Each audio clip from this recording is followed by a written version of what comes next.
7:30, massive missiles attack. We're gonna jump to the safe room, wait for the things we just that they're gonna stop, and we're gonna start our Saturday morning. But 10 minutes after that, someone from the kibbutz is writing in the mother's WhatsApp group that there are terrorists inside the kibbutz. You need to understand to read this line. It's something that you are not even imagine. We have defense, we have the Air Force, we have the shelter, the Kibbutz Barzel, we have the soldiers, we have the intelligence, we have the wall, and still you're thinking, okay, that's a little bit frightening, but let's stay inside the safe room, wait for the army to deal with the situation. Something like 2-3 hours is gonna end, and then we're gonna start our Saturday. At 7:13, I'm writing in the same WhatsApp group, the terrorists, and the keyword is death.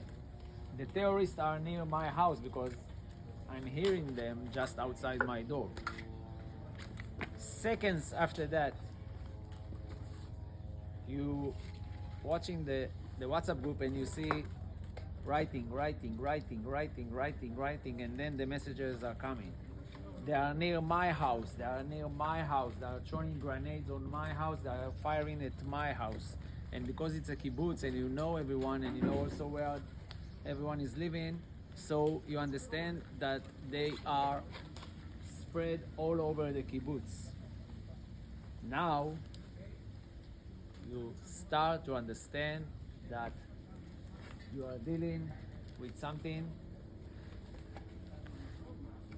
that can rescue your life. I'm opening the door, go to the main door of my house to close it because it's a kibbutz. You leave the doors open. Probably my neighbor will come at something like 10 o'clock, will grab a cookie, will ask me to make him a coffee because his wife is still sleeping, and then he will go back to his life. And I closed the porch door and I took out my German Shepherd that I just finished to train 2 weeks ago. I was a combat soldier in a K9 unit 23 years ago. And I put the collar, the training collar, on his neck and push the button that is saying to him, you are not allowed to bark. Close the door and looking for ropes and things like that in order to tighten the handle because people are starting to write that they are trying to open the safe room doors. At 9:15, my mother-in-law is writing in the family WhatsApp, the terrorists are outside my house. From 9:15 to 10:04, she is writing they are outside my house, they are inside my house. They are just hanging around in my house. They are shooting at the safe room door. They are throwing grenades. Dad is wounded. I'm also wounded, but dead. And at 10:04, she was writing help, help, and that's all. A day after that, 2 days after that, we understand that Yuval, my wife's brother that fought in Be'eri squad, we had 11 Be'eri members that fought in that day until Monday evening. He was with her on the phone and he recorded the conversation. It's in Hebrew, but it's also translated to English. Try to hear, but if not, it's okay.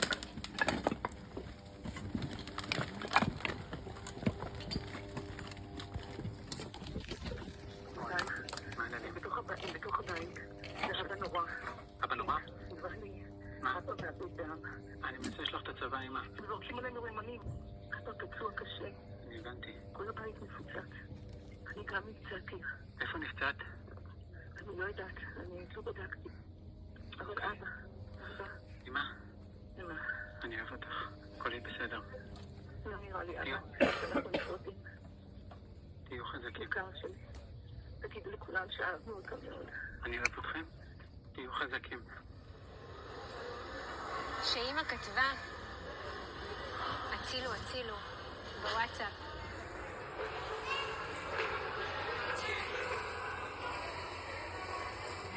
ואי אפשר לצאת החוצה. ואני יודעת שהיא כבר לא עונה. היא לא עונה. אנחנו כותבים לה, אמא תעני, אמא תעני.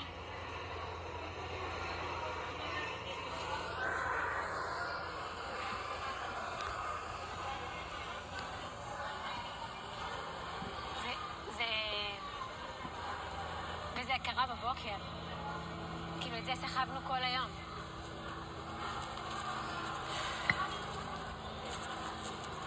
איך אפשר להתעלם מהצילו ולא לעשות כלום? איך אפשר לא לענות כאילו לאמא?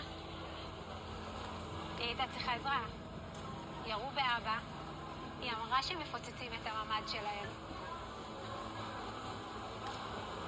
וישבנו כולנו בבית, בחדר סגור ולא יכולנו לצאת. That's Michal, my wife. So from 10:04 until midnight. Can you try to translate? No, but that's a conversation now. From 10:04 until midnight, she was saying what I was just saying before. We knew that there is no more mother and father, grandfather and grandmother. But now we dealing with surviving. And at 6:30 p.m., the terrorists that were under my house, they used my storage as a place to hide and also as a place to put their own arms and rearmed. I'm living in a place that is just, if you have a circle, it's just behind it. So if they are hiding the storage, no one can see them. And they throw grenades on our house and they fired our house. And my son told me, Dad, I don't want to die here. And I was saying to him, no one is going to die today.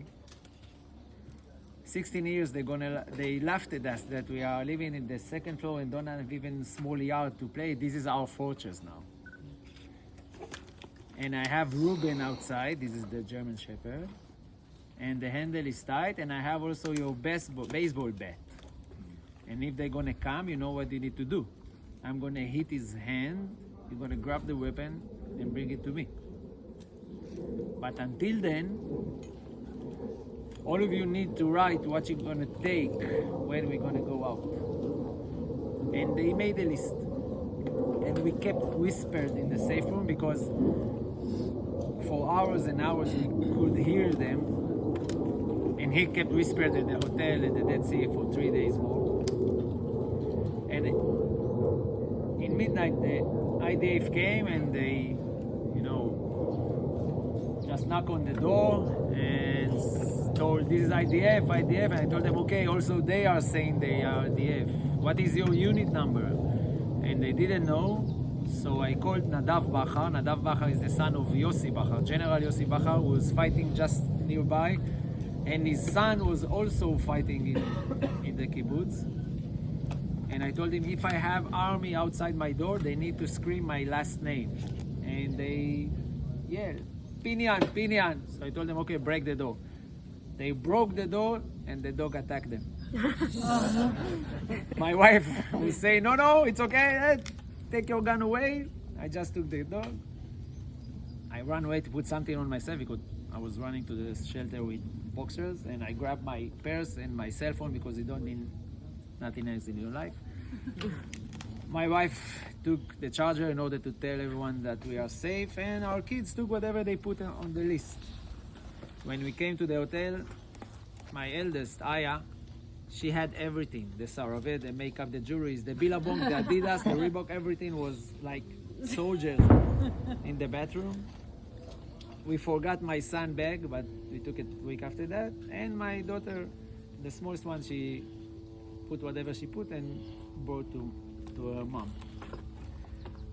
Just before we went down the stairs, one unique, sensitive, intelligent soldier came to me. My Aya Adar, my young daughter, she remember his face until now. And he was whispering, look, we don't have vehicles. We're gonna run through fire. We have terrorists here, here, here, and here. You're gonna lead us between the neighborhoods until we're gonna get to the gate. But we're gonna cross a lot of dead bodies. When I will tell you, just put your hands on your kids' eyes in order them not to see that. And we did like that, like he was saying. And my son was saying, Dad, I can't see nothing. I told him, grab my shirt. And we were running. My wife is going each day from then to sleep and wake up with the face of a terrorist that she's remember like it was today. And while we were running, there was an enormous noise from the bag that my wife's carrying. It was like, and we didn't understand what is that. And the soldiers was looking at her, I was looking at her, and she was like. And when we got to the gate, while we waiting for the bus to take us, a terrorist jumped from the bushes and shot all over us. We were lying with our hands on our kids, and the first thing I had on my mind is I managed to survive 19 hours without food, water, or bathroom from the last Friday's supper in order to get killed or someone will get shot right now. The IDF killed him, but he was the first one who shot at us. And when we got to the hotel, to the Dead Sea, something like 6 a.m., the workers of the hotel just organized a mountain of chocolate at the lobby, but my kids took 2 cans of tuna and 1 can of corn.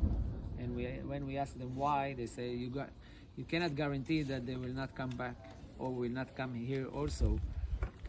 At least we have something to eat, and please watch the door tonight. And I did. And we just wanted to see what was that enormous noise that my daughter put in her bag. And we pull out a can with 7 shekels in 10 coin cents. That was like that. And I was looking at my daughter, I told her, Ada, why you brought that? Dad, you said to take the money, so I took the money. She took also the purse with the bills, but also the can. 2 days after that, that clever Ada came to me and she was calling me, Dad, come here. She didn't want to embarrass me. I was with my friends. And she was saying, Dad, you know, it wasn't clever to tell the soldiers to yell our last name. I told her, why? Because it's writing on the door. And I was trying to excuse you. No, it was dark. And where is she? Ramat Aron. You was saying, look at that. It's a family house with the toys and things like that. No, it's the granny's house in a kibbutz where you are living just 30 seconds from your grannies. You finish your school, you ride the bicycles from their dining room direct to grandfather and grandmother house, and you have your toys here and your clothes here, and you're doing your homework, and you eat here, and probably 2 or 3 times in a week you're gonna sleep here. You have the hula hoops, you have the pool, you have the books, the toys. Here we used to have the pizza oven, the barbecue, and then Saturday afternoon, from that tree to the last tree, while all the zone is green, nice grass, the grandchildren of Vice family and Bar family are playing together. Amir is pulling the pizza from the oven. My son is grabbing a slice. They will come and take a slice too. And then they will bring back the plate with something else. People were running and visiting because it's the main injection. Amir was sitting in his couch because here is the dining room. You still have the chairs. You see, the roof is just under your knees. It was something that was covered with, doors and windows and walls. And me and Mati were arguing politics, and Michal brothers were saying, oh, they're going to start again and they're going to come inside the house. And you can hear the birds singing, and I have friends from Tel Aviv that used to call me and say, Lotan, I'm going to just drive to the kibbutz in order to hear the birds, and I'm going to go back. And life were good. We used to say that Be'eri is near Gaza Strip because if not, it will be too damn good. So we need something to remind us. And the kibbutz is maybe rich, but the kibbutznik are not, because it's a socialist kibbutz. But you don't have concerns. You don't have mortgage. You don't have insurance to pay. You live your life. You're dealing with education. You're dealing with ugly culture. You're dealing with build your kids' future. At the October 6th, we celebrate 77 years of establishment of the kibbutz. And we had 200 visitors and few dozen stayed to sleep in the kibbutz. And this place was completely ruined, but it didn't have the fire signs. 1 week after that Saturday, I came back to rescue my classics Alfa Romeo. But 2 weeks after that, I came back to see if I can rescue something from Amir and Mati's house. And when I got inside, I found the Kalashnikov, a vest with bullets and armed, and even the radio on their bed, and a grenade inside the safe room. But I also found a closet. Luckily not IKEA closet. It was really heavy. And when I opened it, I found 25 albums of their weddings, bar mitzvahs, kibbutz ceremonies, picture of kids just playing in the grass. And I made a video for the family, and I told them, guys, I found the treasure.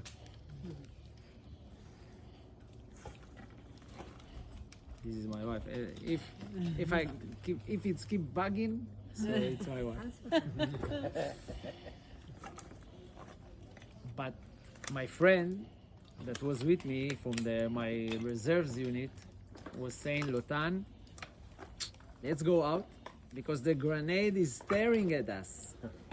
And he was right.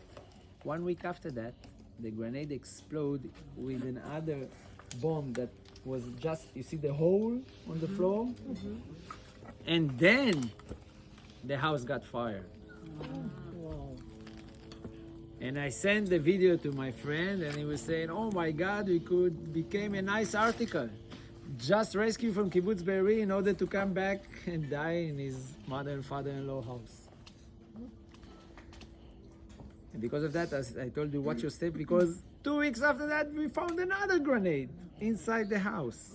And we understand why, because the house is on the main junction between the young families neighborhood, the winery neighborhood, the open area that in order to move inside the kibbutz, you need to cross this junction.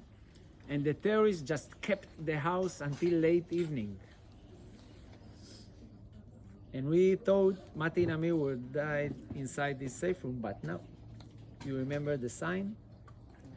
They took them to that place and executed them near the sign. And that's explain why people found the ID and the passport of Amir and Mati just there 2 weeks before that, and we didn't understand how it got there to this place. But 1 month after that, someone published a ring in the kibbutz WhatsApp. And I came to my wife and I told her, this is your ring. And she said, no, this is my ring. But my mom had the same ring because we ordered that from the same jewelry store. And I called that soldier that published the picture, and he found the ring near the bush, near the sign. So I took the ring. And after the Shiva, 2 days after the Shiva, we had wedding in the family. Michal, youngest brother, got married because he decided that he's gonna do it in the same date that he's supposed to do that, before October 7, because that's probably what his parents will want him to do.